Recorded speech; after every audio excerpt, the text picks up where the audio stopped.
가령 예를 들면 HTML의 모든 요소, 즉 태그나 속성들을 주르륵 읽으면서 공부하거나 자바스크립트 스트링 자료형을 배우고 스트링에 관련된 모든 메소드를 외우는 식으로 공부했습니다. 내가 필요한 부분을 그때그때 학습한다는 느낌으로 공부하시면 좋을 것 같습니다. 제가 혼자 공부하고 여러 시행착오를 겪으면서 이렇게 했으면 좋았겠다라고 느낀 걸 이야기해보았습니다.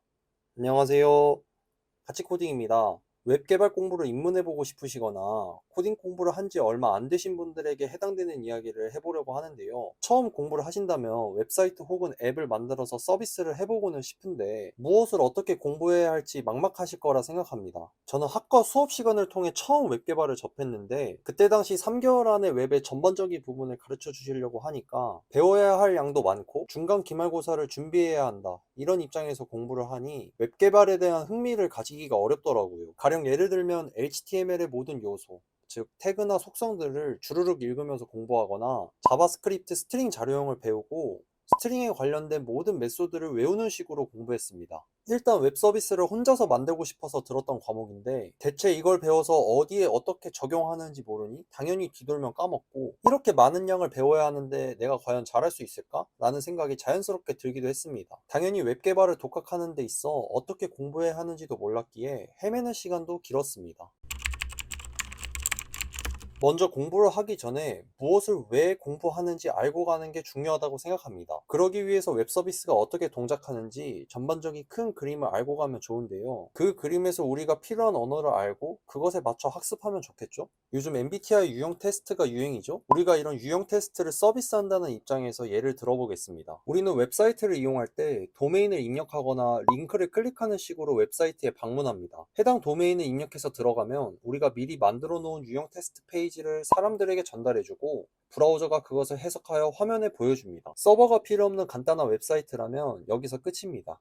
전달만 해주고 아무것도 할 게 없는 거죠. 단 어떤 걸 골랐을 때 이런 유형이 나온다라는 건 미리 지정을 해야겠죠. 만약 사용자의 이름, 전화번호와 같은 정보를 얻기 위해 로그인 같은 기능이 필요하다면 사람들의 정보를 저장하거나 이 사람이 회원가입을 한지 안 했는지 확인하기 위해 서버가 필요하겠죠. 아이디 비밀번호를 입력받고 이 사람이 회원가입을 했어? 혹은 올바른 정보를 입력했어? 이런 걸 판단하고 저장할 정보가 있으면 데이터베이스에 저장을 하고 올바른지 아닌지에 대한 정보를 클라이언트에게 보내줍니다. 웹 서비스가 어떻게 동작하는지 대략적으로 알았습니다. 그럼 무엇을 공부해야 되는지 알아야겠죠? 도메인을 입력해서 들어가면 우리가 미리 만들어 놓은 페이지를 클라이언트에게 보내준다고 했습니다.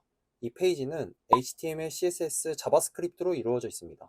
그럼 한번 로그인 페이지를 만들어 본다고 가정해 볼까요? 건물을 지을 때 아래서부터 예쁘게 짓는 게 아니라 골조를 먼저 짓죠. HTML은 웹사이트에서 뼈대의 역할을 하며 대충 내가 만드는 페이지에 어떤 글이 들어가면 좋겠고 이미지는 이런 식으로 들어가면 좋겠다라는 식으로 뼈대를 잡는 역할을 합니다. 이런 식으로 말이죠.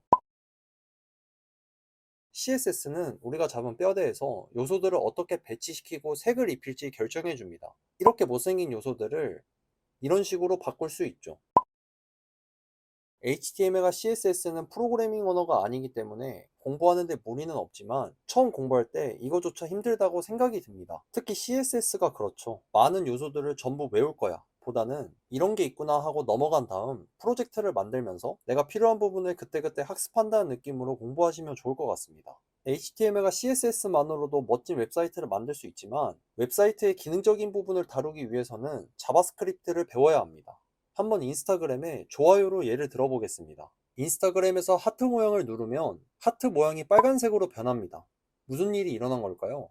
하트 모양을 클릭했을 때 서버에게 하트 모양을 클릭했어 라는 걸 알려주게 되고 서버는 알겠어. 너가 좋아했다는 걸 내가 처리하고 기억했어 라고 응답을 보내게 됩니다.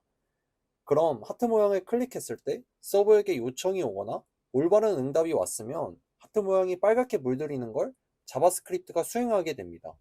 즉, 웹사이트의 두뇌 역할을 하는 거죠. 아주 고난이도의 알고리즘 문제를 해결할 수 있을 때 비로소 웹사이트를 만들 수 있는 게 아니라 1, 2단계의 문제를 코드로 구현할 수 있는 단계, 즉 어느 정도 자바스크립트가 익숙해지고 논리적으로 코드를 작성할 수 있는 수준이면 누구든지 다 만들 수 있다고 생각합니다. 이 단계에서 어느 정도 HTML, CSS, 자바스크립트가 익숙해지면 테일윈드, 부트스트랩과 같은 CSS 프레임워크나 리액트, Vue.js와 같은 자바스크립트 프레임워크 등 프론트를 개발하는 데 있어 우리를 도와주는 프레임워크 등을 공부하게 공부하시는 걸 추천드립니다. 서버 개발도 마찬가지로 다양한 언어와 프레임워크를 사용하여 만들 수 있습니다. 대표적으로 자바스크립트는 익스프레스.js, 자바는 스프링, 파이썬은 플라스크와 장고가 있습니다. 프론트엔드를 학습하면서 자바스크립트에 익숙해져 있을 거라 생각합니다. 따로 다른 언어를 학습하지 않아도 프레임워크를 이해하는 데 많은 노력이 들어가지 않아도 되는 익스프레스.js로 서버 개발을 하시는 것을 추천드립니다. 만약 본인이 자바스크립트보다 자바, 파이썬과 같은 다른 언어에 익숙하다면 해당 언어가 지원하는 프레임워크를 학습하시면 되겠습니다. 여기까지 웹 개발을 독학할 때 적용할 수 있는 개발 순서를 이야기해 보았는데요. 제가 혼자 공부하고 여러 시행착오를 겪으면서 이렇게 했으면 좋았겠다라고 느낀 걸 이야기해 보았습니다.